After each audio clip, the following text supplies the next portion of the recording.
Licence എടുക്കാൻ വേണ്ടി ഹിന്ദു പേരുകൾ നൽകി. ഇങ്ങനെ ലൈസൻസ് എടുത്ത 27 ഹോട്ടലുകളുടെ ബസ് ഹോൾട്ട് ലൈസൻസുകൾ റദ്ദാക്കി ഗുജറാത്ത് സർക്കാർ. ഈ ഹോട്ടലുകളുടെ യഥാർത്ഥ ഉടമസ്ഥർ മുസ്ലിങ്ങൾ ആണെന്നുള്ളതാണ് വാസ്തവം. ഇനി മുതൽ ട്രാൻസ്പോർട്ട് കോർപ്പറേഷൻ ബസ്സുകൾ ഈ ഹോട്ടലുകളിൽ നിർത്തില്ല.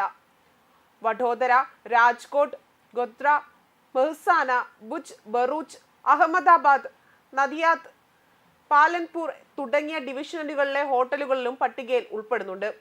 27 ഹോട്ടലുകളുടെ പട്ടികയിൽ ഹിന്ദു ദേവതകളുടെ പേരുകൾ ഉള്ളവയുമുണ്ട്. ഇവ മുസ്ലിങ്ങളുടെ ഉടമസ്ഥതയിലുള്ളതാണെങ്കിലും ഉടമകൾ ഹിന്ദു പേരുകൾ ഉപയോഗിച്ചാണ് ലൈസൻസ് നേടിയിരിക്കുന്നത്. ഭുജ് അഹമ്മദാബാദ് റൂട്ടിൽ സ്ഥിതി ചെയ്യുന്ന ഹോട്ടൽ ശിവശക്തി, സൂറത്ത് അഹമ്മദാബാദ് റൂട്ടിൽ സ്ഥിതി ചെയ്യുന്ന ഹോട്ടൽ തുളസി ഇവയൊക്കെ തന്നെ മുസ്ലിം ഉടമസ്ഥതയിലുള്ളതാണ്. എന്നാൽ ഹോട്ടലിന് ലൈസൻസ് ഹിന്ദു പേരിലാണ് എടുത്തിരിക്കുന്നത്. ഭറൂച്ച് ഡിവിഷനിലെ സൂറത്ത് അഹമ്മദാബാദ് റൂട്ടിലുള്ള ഹോട്ടൽ മാരുതി, വഡോദര മൊധാസ റൂട്ടിലുള്ള ഹോട്ടൽ വൃന്ദാവൻ, അതേപോലെ തന്നെ അഹമ്മദാബാദ് പലൻപൂർ റൂട്ടിലുള്ള ഹോട്ടൽ ഗുരുകൃപയാൽ ഇതൊക്കെ തന്നെ ഇവിടങ്ങളിൽ ഒന്നും തന്നെ ഇനി GSRTC ബസ്സുകൾ സ്റ്റോപ്പ് ചെയ്യാനുള്ള അനുമതി റദ്ദാക്കിയിരിക്കുകയാണ്. സംസ്ഥാനത്തുടനീളം സർവീസ് നടത്തുന്ന GSRTC ദീർഘദൂര ബസ്സുകൾ ഹൈവേയിലെ ചില ഹോട്ടലുകളിൽ നിർത്താറുണ്ട്. ഇതിനായി കോർപ്പറേഷൻ എല്ലാ വർഷവും ടെൻഡർ ക്ഷണിക്കുകയും വീടുകൾ നേടുന്ന ഹോട്ടലുകളുമായി കരാറുകളിൽ ഒപ്പിടുകയും ചെയ്യുന്നു.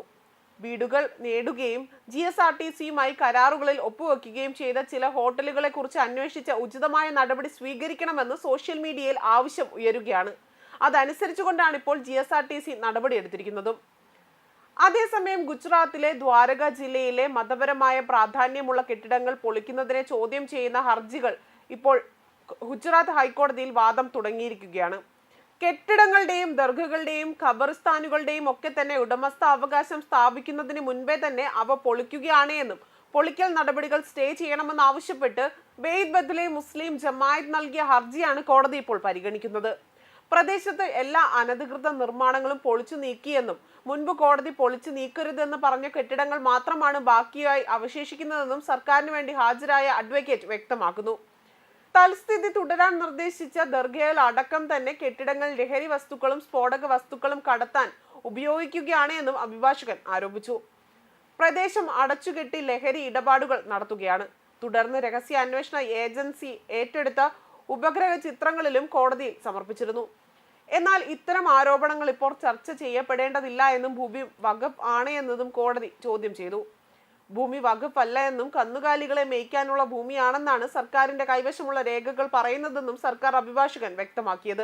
ഖബറിസ്ഥാൻ ഉണ്ടെങ്കിൽ അത് വഖഫ് ഭൂമിയാകുമല്ലോ എന്നും കോടതി ചോദിച്ചിരുന്നു.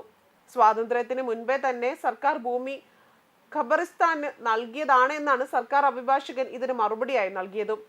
ഗുരുതരമായ ഇത്തരം വാദങ്ങൾക്കെല്ലാം തന്നെ വിശദമായ മറുപടി നൽകാൻ സമയം അനുവദിക്കണമെന്നാണ് ബെയ്ത് ബദലെ മുസ്ലിം ജമാഅത്ത് അതിനുവേണ്ടി ഹാജരായ അഭിഭാഷകൻ ആവശ്യപ്പെട്ടിരിക്കുന്നതും. അതുപോലെ തന്നെ തുടർന്ന് കേസ് പിന്നീട് പരിഗണിക്കാനായിട്ട് മാറ്റിയിരിക്കുകയാണ്.